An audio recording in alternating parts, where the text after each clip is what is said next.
Binationaux BXL. Et la chaîne YouTube qui vous montre les binationaux congolais d'Europe.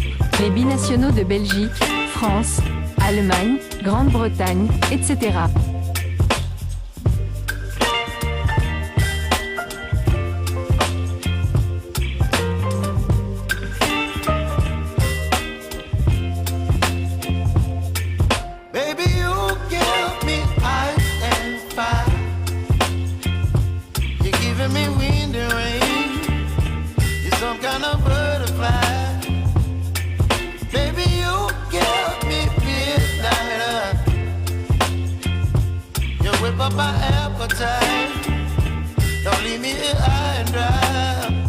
Bonjour à tous. Éliminatoire de la CAN 2025, la première rencontre qui opposera la RDC à la Guinée au stade des Martyrs de la Pentecôte à Kinshasa, sera arbitrée par un quatuor égyptien. Les Léopards de la RDC débuteront les éliminatoires de la Coupe d'Afrique des Nations CAN 2025, au stade des Martyrs de Kinshasa, le 6 septembre 2024, face au Sili national de la Guinée. Pour cette rencontre qui se jouera à la revancharde pour les Guinéens, la CAF a désigné un quatuor égyptien composé de Adel El Saïd Hussein comme arbitre central, Ahmed Tofik Teleb comme arbitre assistant numéro 1, Hani Abdel Fattah Mahmoud El Snadidi, assistant numéro 2 et Mahmoud Naji Ahmed Naji Mossa, quatrième arbitre. La bande à Sébastien de Sabre doit faire de son mieux pour gagner les 3 premiers points à l'entame de ces éliminatoires, avant le deuxième match qui se jouera en déplacement. Le lieu de la rencontre de la deuxième journée est connu. La Confédération africaine de football a fixé l'opinion sur le lieu et la date de cette rencontre. Elle se jouera le lundi 9 septembre à 22 h, heure locale, au stade national de Dar es Salaam de la Tanzanie et sera officiée par les Algériens. L'Éthiopie n'a pas des stades homologués pour les rencontres de la CAF et de la FIFA. C'est dans ce cadre que leurs rencontres à domicile des éliminatoires de la CAN Maroc 2025 ont été délocalisées pour la Tanzanie, à Dar es Salaam, au Mkapa Stadium. Ainsi, pour le match Éthiopie contre la RDC, la CAF a désigné les officiels algériens Lalou Ben Braham, arbitre central, Abès Akram Zerouni, assistant 1, Hamza Bouzit, assistant numéro 2 et Nabil Boukalfa, quatrième arbitre. Le Soudanais du Sud Sébi Librato Beji Rassa sera le commissaire du match et le Zambien Stanley Achiwa, arbitre assesseur. L'arbitre Lalou Ben Braham est âgé de 37 ans. Il est retenu parmi les 19 arbitres pour diriger l'assistance vidéo à l'arbitrage des tournois de football masculin et féminin des Jeux Olympiques qui se déroulent depuis le 26 juillet 2024 à Paris et dans d'autres villes en France. Voici le calendrier complet du groupe H des éliminatoires de la CAN 2025. Première journée, 6 septembre 2024, RDC-Guinée. Tanzanie-Éthiopie. Deuxième journée, 9 septembre 2024. Éthiopie-RDC. Guinée-Tanzanie. Troisième journée, du 7 au 15 octobre 2024, Guinée-Éthiopie. RDC-Tanzanie. Quatrième journée, Éthiopie-Guinée. Tanzanie-RDC. Cinquième journée, du 11 au 19 novembre 2024, Éthiopie-Tanzanie, Guinée-RDC. Sixième journée, RDC-Éthiopie, Tanzanie-Guinée. À présent, donnons la parole à nos deux analystes pour les conclusions de ce sujet.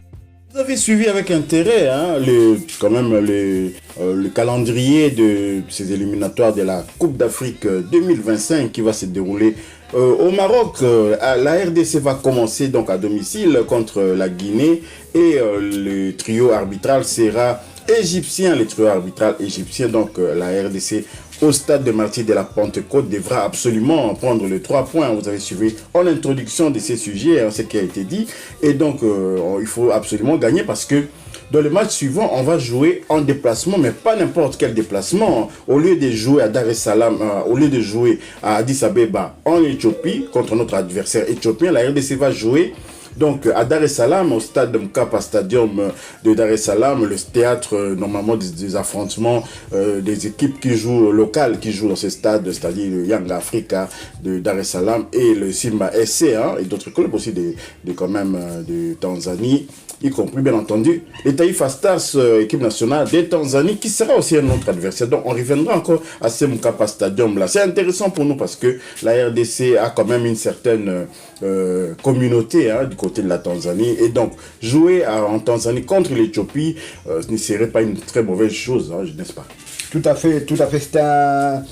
C'est une chance aussi pour nous de jouer dans un pays qui est quand même frontalier à la RDC. On risque d'être soutenu quand même par une colonie congolaise qui réside du côté de la Tanzanie. Mais avant cela, il faudra prendre les 3 points à domicile face à la Guinée-Conakry. Donc il faudra gagner ce match-là. Et pourquoi pas aller prendre aussi les 3 points, car les 2 équipes vont jouer à l'extérieur. Mais nous, on aura l'avantage que on va jouer devant peut-être, il y aura peut-être plus de ressortissants congolais que éthiopiens dans le stade. En sachant très bien aussi que l'Éthiopie ne va pas faire de déplacement puisqu'ils vont jouer le match de la première journée face à la Tanzanie, justement en Tanzanie. Donc ils ne vont pas se déplacer. Bon, ils auront peut-être plus de temps de récupération, mais en tout cas, on devra le faire. Il faudra viser au minimum un 6/6 pour bien débuter ces éliminatoires de la CAN 2025. 6/6, hein, c'est ce qui serait une très bonne chose quand même, parce que c'est déjà au mois de septembre ici, et ces éliminatoires courent entre le septembre et novembre. On va boucler ces éliminatoires au mois de novembre 2024, bien entendu, et nous n'oublions pas que la Guinée, ce n'est pas encore confirmé, mais la Guinée également aussi ne joue pas ce match à domicile. Donc on a vraiment cet avantage-là. Je ne comprends pas si la RDC ne parvient pas à se qualifier. Il y a les 2 premières places qui vont pouvoir permettre de se qualifier à cette CAN. Et en plus de ça, nous jouons tous nos matchs à domicile, que ce soit au Stade des Martyrs, parce que le Stade des Martyrs aussi n'est pas homologué, mais c'est provisoirement, a reçu une dérogation provisoire. Hein. On n'a pas le droit, par exemple, de faire stade comble. Donc on va nous accorder peut-être 54 000 places, ce qui ne serait pas une mauvaise chose au vu de ce qui s'est passé dernièrement au concert de Mike Kalambay, où il y a eu des morts. Il y a eu des morts parce que justement l'envahissement, les gens arrivent souvent en retard comme ça, et surtout dans la musique et même dans le football. Lorsque les gens entendent déjà la clameur à l'intérieur du stade, ils sont animés par le besoin de ne pas manquer une seule seconde alors qu'ils sont arrivés en retard. Peut-être faudrait arriver plus tôt au stade pour pouvoir être à l'abri de ces genres de désagréments. Donc voilà, la RDC va jouer en Tanzanie contre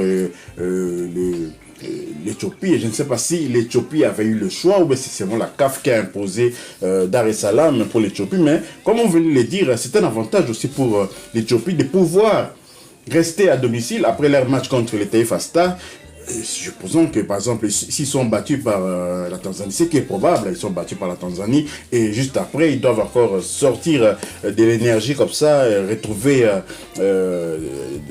leur motivation pour pouvoir recevoir la RDC. Et je ne sais pas qu'est-ce qui pourra pousser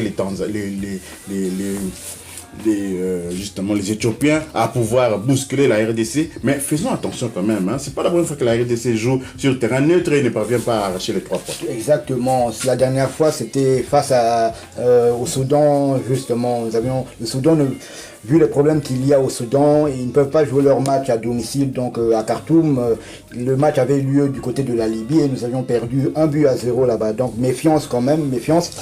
Bon, c'est vrai que les Libyens étaient pour les Soudanais, mais puis ils étaient quand même à l'extérieur, mais ils sont quand même parvenus à nous battre en Libye, et le même Soudan qui est leader devant le Sénégal et la RDC. Donc il faudra prendre tous les adversaires au sérieux, prendre déjà le maximum de points à domicile, ce qui ne serait pas, c'est pas une chose impossible, on peut le faire. Il faut savoir que la RDC, depuis sa défaite 0-1 face au Gabon lors de la première journée des éliminatoires de la CAN 2023, la RDC a enchaîné 3 victoires à Kinshasa, et ces 3 victoires soldées par 3 clean sheets de nos gardiens. Donc on n'a pas encore encaissé depuis la défaite face au Gabon, nous n'avons pas encore encaissé de but au stade des Martyrs. On espère que ça va continuer. En tout cas, il faudra prendre faudra faire un maximum de points à domicile et prendre des points par-ci par-là à l'extérieur, en sachant déjà que nous pouvons déjà avoir un léger avantage par rapport à l'Éthiopie, car l'Éthiopie va jouer tous ses matchs à l'extérieur. Alors s'il faut se lancer, hein, jouer un peu au jeu de pronostic, moi par exemple, je vois bien la Tanzanie accompagner la RDC. Je n'ai rien contre nos frères guinéens, mais il faut tenir compte de tous les paramètres, notamment le fait de ne pas jouer à domicile pour la Guinée. Mais la Guinée avait été capable d'aller gagner en Algérie, hein, vous savez, dans les éliminatoires de la Coupe du Monde justement, la Guinée est allée gagner en Algérie, finalement à domicile, soit disant domicile, hein, sur terrain neutre, la Guinée n'était pas parvenue connu, avait été battu par le Mozambique. Donc voilà, méfiance, mais pour ma part, je vois bien la RDC bien commencer avec un 6 sur 6 et la Tanzanie bien entendu, parce que si nous commençons par une victoire sur la Guinée, la Tanzanie qui bat l'Éthiopie, donc la Tanzanie aura aussi 3 points avant d'aller sur terrain neutre contre la Guinée, ce qui pourrait leur donner un avantage. Qu'est-ce que vous en pensez? Oui, tout à fait. Donc c'est dans l'ordre du possible. La Tanzanie va jouer son premier match à domicile, c'est déjà un avantage, et puis va se déplacer, on ne sait pas encore où, pour être reçu par la Guinée. Ensuite, il y aura deux doubles confrontations au mois d'octobre, d'abord à Dar es Salaam, je crois, et puis le retour à Kinshasa ou à Lubumbashi. Ça dépendra si on aura encore une dérogation pour jouer le match à Kinshasa. Mais c'est dans l'ordre du possible. Moi, personnellement, c'est la première place. La RDC doit tenir son rang. La RDC doit gagner, déjà, comme je l'ai dit, tous ses matchs et prendre quelques points par-ci, par-là, à l'extérieur. Voilà, si vous avez aimé ces sujets quand même, concernant le calendrier de ces éliminatoires de la CAN 2025 qui va se dérouler au Maroc en décembre 2025, c'est encore un peu loin, mais vous savez que dans les calendriers FIFA, il y a aussi la Coupe du Monde, les éliminatoires de la Coupe du Monde vont répondre au mois de mars. La RDC va justement faire face au Soudan du Sud, donc voilà, j'espère que ces éliminatoires de la CAN 2025 seront bien entamés par la RDC pour également gagner des places au ranking FIFA. Et donc, si vous avez aimé, merci de partager, merci de commenter ces sujets, merci également de liker vraiment massivement. Abonnez-vous pour ceux qui ne sont pas encore abonnés en activant la petite cloche de notification qui vous permettra de ne pas manquer les prochaines vidéos que nous allons mettre en ligne concernant bien entendu les binationaux BXL, les binationaux congolais, franco-congolais, belgo-congolais, etc. Binationaux BXL vous dit au revoir. Binationaux BXL. Et la chaîne YouTube qui vous montre les binationaux congolais d'Europe. Les binationaux de Belgique, France, Allemagne, Grande-Bretagne, etc.